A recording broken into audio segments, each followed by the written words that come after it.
how big a task is it to replace Isaac Rankine at the moment? To replace Isaac? Yeah. We'll have someone ready to step up. With all respect to every other player in the league, he's a pretty hard one to replace though.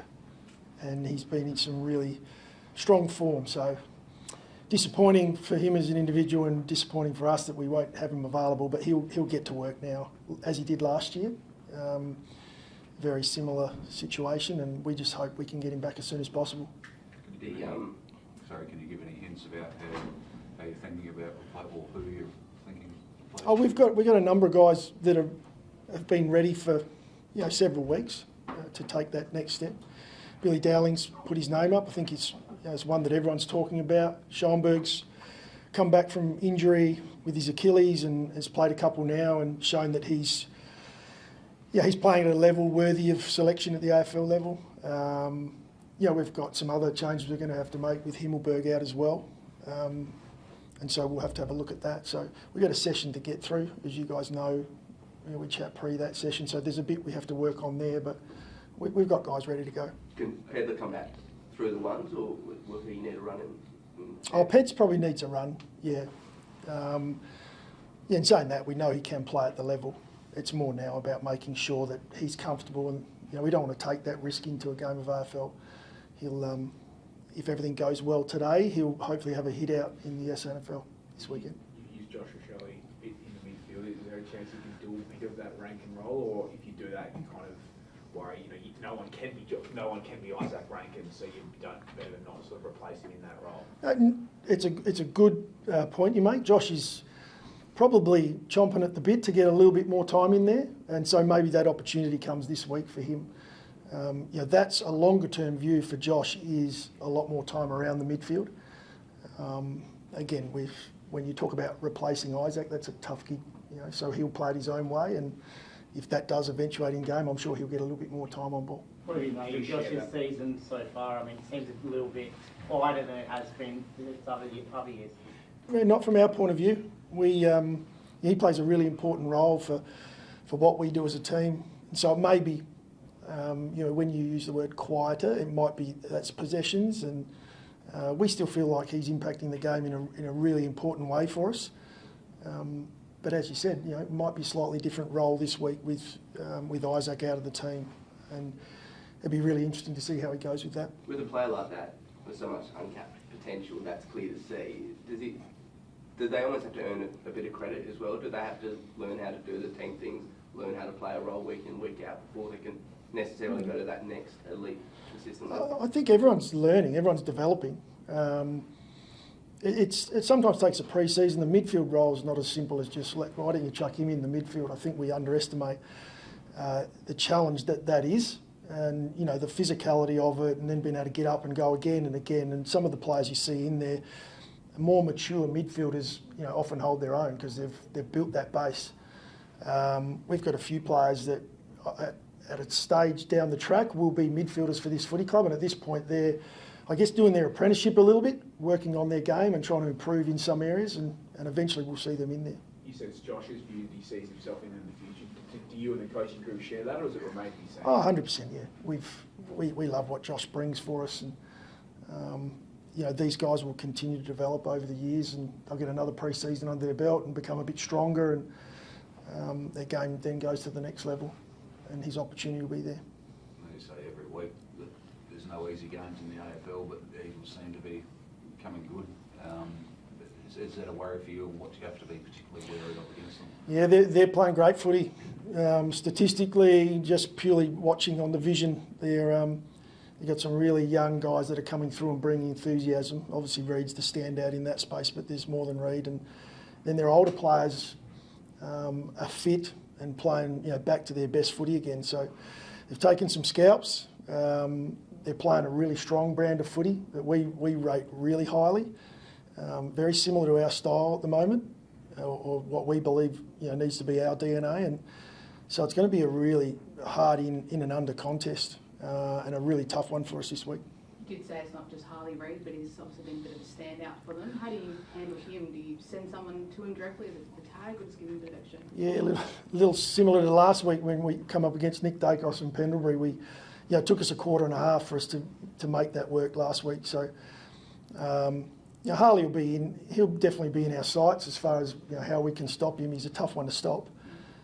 He's a unique player, for such a young player and inexperienced to come in and perform the way he has. It's an outstanding thing that we're seeing at the moment. But we'll back our midfield in to have a crack, and he also slides forward at times, so we'll be challenged with that also. I don't know if we'll make the trip over, but try a coffee with Elliot Yo while he's here at all.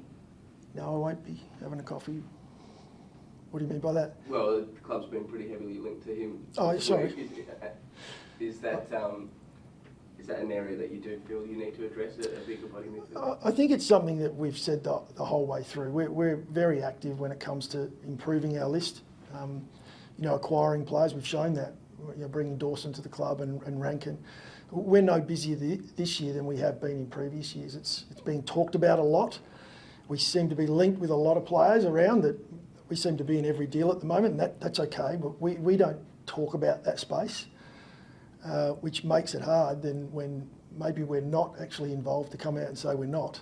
So I won't do that today. We just don't talk about players in that space that are playing at other footy clubs. But what I can say to you is we are active like every other club in the competition. You say it's no different. Has the way this year's panned out so far maybe giving you an indication that maybe the list does need a bit more reinforcement than perhaps you thought?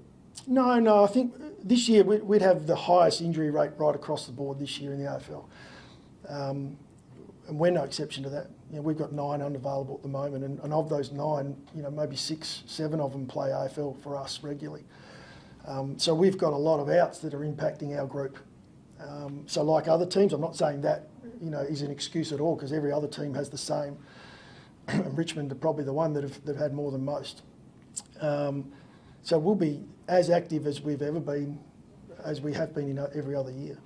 What can we do to help our list out? We've got an opportunity to take 3 more players in the mid-season, so we'll keep an eye on that.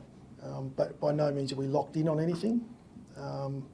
We'd like to have more players back in at the moment, but we've got to get them through rehab first. Have you had to readjust your goals for 2024, given the start to the season, given where you are now, how far you are behind the top 8? Yeah, we get across the line in a couple of games that have been close, and we've had 4 or 5 of those this year already. We sit in a different position, obviously, but that's looking back and saying we got that right, and unfortunately we didn't. But we still feel confident about the footy we're playing. We also know the competition's so even this year that things can change pretty quickly. So we're confident we keep playing the way we are, that we'll get the results we need to get, and then we'll, when the time comes, we'll either have got it right or we won't have an opportunity in the postseason. But last year we were knocking on the door. We still believe we can get there this year. At what point do you look at, I guess, given the sorts of fans saying, give the kids experience, at what point do you look at, 2025 where you go, right, we can't make finals, we have to look at the future? When we feel that time comes. At the moment we're playing a pretty young group. So we sit, third or fourth youngest in the competition. So we're already playing younger guys. It's probably the next ones that's being talked about. I mentioned Billy Dowling, he's playing some strong footy at SNFL. And so there are others that are ready to step up when the time's right. But at the moment, the group that are playing for us are putting in. We've got to become more consistent. And then in those clutch moments, be able to finish the game off and come out with the outcome we're after. When you've had so many of those close losses, not just this year, over previous years, how do you sort of pick your group up and keep them positive? And I guess, not let your frustrations, because I imagine you're having that same sort of feeling as well. So keep them going, go, hey guys, it is going to turn, we're just going to have to continue to fight a bit harder. Yeah, that's simple. It's open conversation and dialogue. We've done that week in, week out. We don't hide from anything. We look at what we're not getting right, and they can be small areas of your game and in key moments. That was what it was on the weekend. We played the first quarter at least where we were nowhere near the level we need to be at. Unfortunately, it comes down to the wire at the end, and we make one mistake in that moment. And a Collingwood team who have experienced how to get it done in close games were able to do it again. So we'll just keep working on the 4 quarters that we've got to play. We can't come out against any team and play the way we did in the first quarter and expect to win the game, but we nearly got it done last week. Is that the biggest frustration, that we're talking sort of week in, week out about line ball calls that don't quite go your way or that you're unlucky. As a coach, is the biggest frustration that you're not taking the matter out of an umpire's hand or the opposite? No, the frustration's in our consistency, where it might just be a short lapse, and this year's shown that with the games and teams being so even, you've got to take those wins when the opportunity's there, and we haven't quite been able to do that this year. A draw with Brizzy and then losing by a kick to Collingwood. We're able to get some key moments done in those two. We sit in a very different spot at this point in time. So we remain confident as a group because we're able to look at the detail and say, hey, we're right there, but we still need to be better. Do you think that these mental scars might contribute to it? I guess, if you lose, close game after close game, I guess when you get that situation, our players, maybe getting a negative space when it goes to close games and having some scars from previous ones? There's no doubt if you're winning games like that, then you've got a feeling of what it is.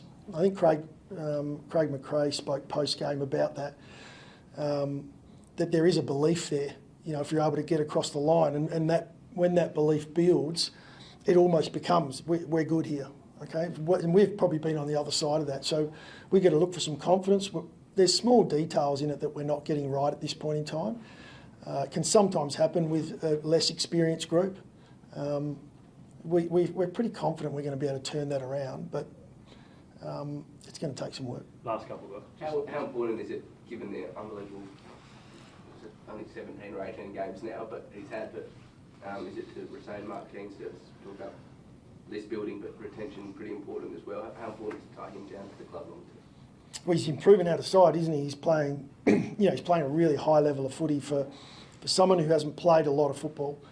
I mentioned it previously. He has a background of playing at a high level of sport in a game very similar to ours. So he has been able to transfer those skills across.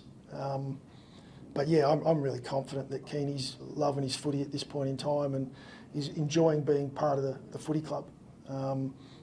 And he'll be rewarded for his performances and in time. And he's playing alongside some other guys too. He's keeping pressure on a lot of our group, so he's been a real positive for us. From an overall competition perspective, this may be the first year we're seeing where 4 or 5 goal leads, particularly early games, actually mean nothing and they're often being overturned. Can you identify why that's been happening and how do you guard against it in games? Yeah, it's a momentum thing, really. I think teams nowadays, when they feel that momentum going, they're able to really put their foot down. We're no exception to that. I know we talk in here a lot about what we've got to be better at, but even after our first quarter on the weekend, to be able to turn it around and come back and find the lead, we are quite strong in that area. We're trying to work on at the moment that ability just to hold off when a team's coming for us and see it out and finish the game off, in front. But yeah, you're probably right. There's a lot of swings. We know all the data around it. I think you get about 20 points down, there's probably a 10% chance you're going to win that game. But it seems to be changing a little. Yeah. I'll just quickly check on Nick Murray. I noticed in the injury update it was 1 to 2 weeks. Is there a chance to play not this weekend, the weekend after? We're really conservative with Muzz, and we don't want to rush him back. He's such a power athlete that the injury that he's coming back from, we're not going to take chances with. We want to make sure that we're on the same page as the surgeon, who's the expert in this space. If Muzz had his way, he would have played 5 weeks ago. But he also completely understands the need for him to be 100% right.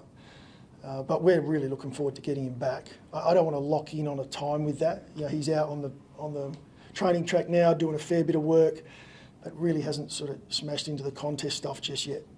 But he won't be far away.